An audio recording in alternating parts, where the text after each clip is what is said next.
Hi, my name is Young Barker, and my special occasion speech today is on the annual Black and White Ball in Austin, Texas, benefiting the Texas Advocacy Project. The purpose of this speech is to solve the major problem of domestic violence in Texas. Did you know that there are many men and women who are still staying silent about domestic abuse? They don't know how to solve the situation or pull away from their home because they worry that they will lose everything.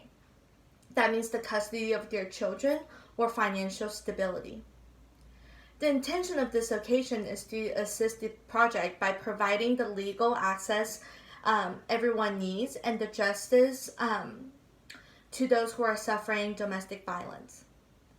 Now, many of us probably grew up in a happy home, or maybe you didn't. My parents loved each other deeply since a young age of mine, and I know that love is the foundation of my childhood, my youth, and my young adulthood.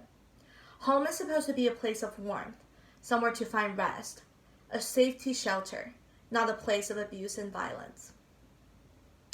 Domestic violence has worsened to the point that now it is recognized as a national health problem.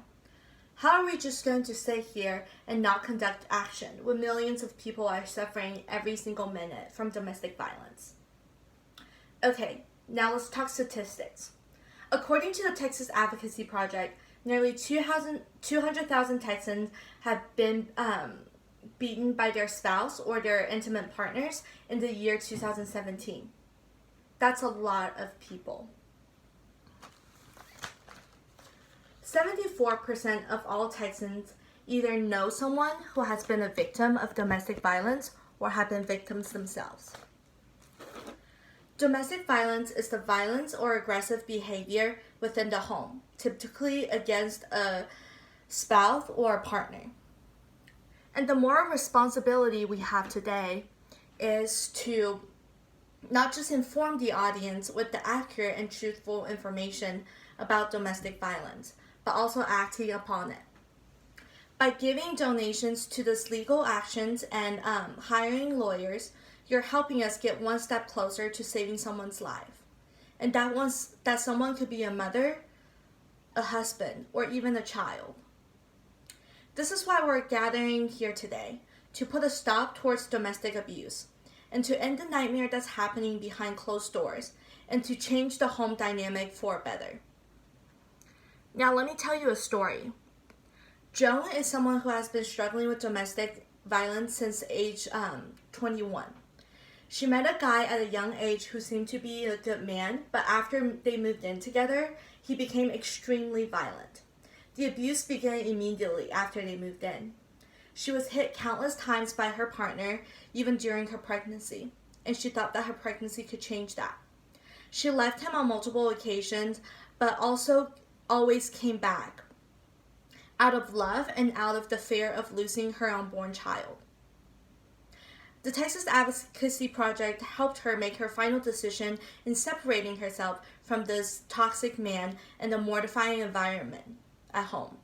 And with the help of lawyers who are experienced in family violence, and now her daughter is 13 years old, she's living a happy life, and her daughter no longer has any contact with her biological father. Isn't that huge? I think sometimes we ignore the problems of this society because we only think about our own cause and what's good for us. But however, imagine someone you truly love suffering through domestic abuse, and you see random bruises on their arms or their faces, and you ask them about it, but they can't pull away from the situation because they're too scared that they will lose someone they love. And I think that by sponsoring and assisting in the Black and White Ball event, you're helping us help the Texas Advocacy Project, and you're contributing to a great cause. You're offering support and justice to those who don't feel safe in their own homes, and you're ensuring that they get the legal and financial help that they need to face those issues. And by doing this, we're ensuring that no Texan will face these issues alone, and everyone deserves a safe shelter, and everyone deserves love and compassion. That's something I want you to take away from this speech today, is that we are helping those in need, and we are taking them one step closer to a safe environment without abuse. Thank you.